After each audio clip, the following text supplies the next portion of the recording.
قصائی لوگ کیا کرتے ہیں کہ جانور کو کاٹتے ہیں تو کاٹتے چلے جاتے ہیں. شریعت میں حکم ہے 4 رگیں کاٹنے کے بعد جانور چھوڑ دو, اس کو تڑپنے دو. سمجھ رہے ہو؟ تڑپنے دو. اس تڑپنے سے فائدہ یہ ہوتا ہے اس کا جتنا بلڈ ہے وہ نکل جاتا ہے. ذبح کرنے میں ایک بہت بڑی حکمت کیا ہے کہ اس کا خون, سارا خون گندی اور ناپاک چیز ہے, وہ باڈی سے کیا ہو جاتی ہے, اس میں بیماریاں بھی ہوتی ہیں. یہ جو جانور میں کوئی بیماری ہو نا تو اس کے خون میں ہوتی ہے, خون کا نکلنا ضروری ہے, گوشت صاف ہو جاتا ہے اس سے. اب قصائی لوگ کیا کرتے ہیں کہ انہوں نے چونکہ اس دن میں نے بتایا نا تو سلام کا جواب نہیں دیتے اس دن, عید کے دن یہ اتنے بزی. یہ کیا کرتے ہیں, جانور ذبح کرنے کے بعد اس کے گلے میں چھری مارتے ہیں, اس کی یہ جو پیچھے اعصابی رگ ہے اس کو کاٹ دیتے ہیں. اس سے جانور کو تکلیف بھی زیادہ ہوتی ہے اور ٹھنڈا بھی جلدی ہو جاتا ہے. اس لیے میں کہتا ہوں کہ جس کھونٹے سے جانور باندھا ہوا تھا وہ کھونٹا ابھی خالی ہے, تھوڑی دیر کے لیے اس کھونٹے سے کس کو باندھ دیں, قصائی کو باندھ دیں.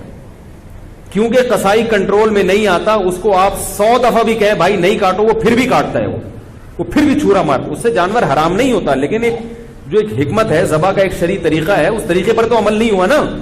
جانور تو حلال ہی رہتا ہے, لیکن ایک کراہت آتی ہے, کراہت مکروہ عمل ہے یہ. اس لیے قصائی کو پہلے گائے پہ جتنے آدمی تھے نا اس سے زیادہ آدمی قصائی پہ چھوڑ دیں آپ. اس کو بولے اس کو تڑپنے دو, اور اس وقت تک وہ 8 آدمی کس کو پکڑ کے رکھیں گے, قصائی کو پکڑ کے رکھیں, کیونکہ وہ بھاگے گا, وہ آئے گا بولے گا نہیں میں کاٹن دو. اس کو پکڑیں آپ یا کھونٹے سے باندھ دیں. باقی جب جانور ٹھنڈا ہو جائے تو پھر کہیں آپ اب تمہارا کام شروع ہے. سمجھ گئے یہاں تک؟ تیسرا مسئلہ, جب جانور ذبح کریں تو بعض دفعہ آپ ذبح کر رہے ہوتے ہیں, قصائی بھی آ کے ہاتھ لگا دیتا ہے اس میں, لیکن وہ تکبیر نہیں پڑتا. جب 2 آدمی مل کے گلا کاٹیں گے تو دونوں کے لیے تکبیر پڑھنا ضروری ہے. اگر ایک نے بھی چھوڑ دی تو جانور مکمل حرام ہو جائے گا, اس کا گوشت کسی کے لیے بھی حلال نہیں ہوگا. انہوں نے گٹکے رکھے ہوئے ہوتے ہیں, منہ میں منہ ہل ہی نہیں رہا ہوتا ان سے, تو ان سے بولے بھائی گٹکا تھوڑی دیر کے لیے پھینک دو, تسلی کے ساتھ بسم اللہ اللہ اکبر پڑھو زور سے. اور علماء کہتے ہیں کہ جو لوگ وہاں کھڑے ہوئے ان کو بھی چاہیے تکبیر پڑھ لیں, تاکہ وہ جو ہے نا جو ذبح کر رہا ہے اس کو یاد آ جائے.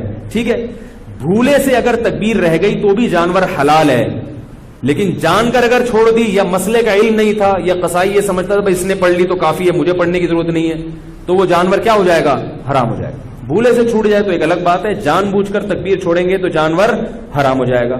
البتہ آپ 4 رگیں کاٹ چکے تھے, پھر قصائی نے چھری ہاتھ میں پکڑی ہے, پھر کوئی فرق نہیں پڑتا, پھر وہ تکبیر نہ بھی پڑے تو جانور کیا ہے, حلال ہے. تو شروع کی رگیں جو ہے نا جب کٹتی ہیں تو اس میں تکبیر کا پڑھنا ضروری ہے. آج کل یہ فارمی مرغی والے بھی تکبیر نہیں پڑھ رہے, تو میں نے کئی دفعہ پکڑا ہے, ان کو جا کے پکڑا کریں, ان سے بولے زور سے بولا کرو. ویسے تو باتیں چیخ چیخ کے کرتے ہیں, جب اللہ کا نام لینے کا وقت ہے تو پتہ نہیں نام ہی نہیں لیتے وہ. تو انہوں نے بھی گٹکے رکھے ہوئے ہوتے ہیں منہ میں, ان کے پاس اتنا ٹائم نہیں ہوتا, کیونکہ گٹکے کے ساتھ تکبیر پڑھنا بڑا مشکل کام ہوتا ہے.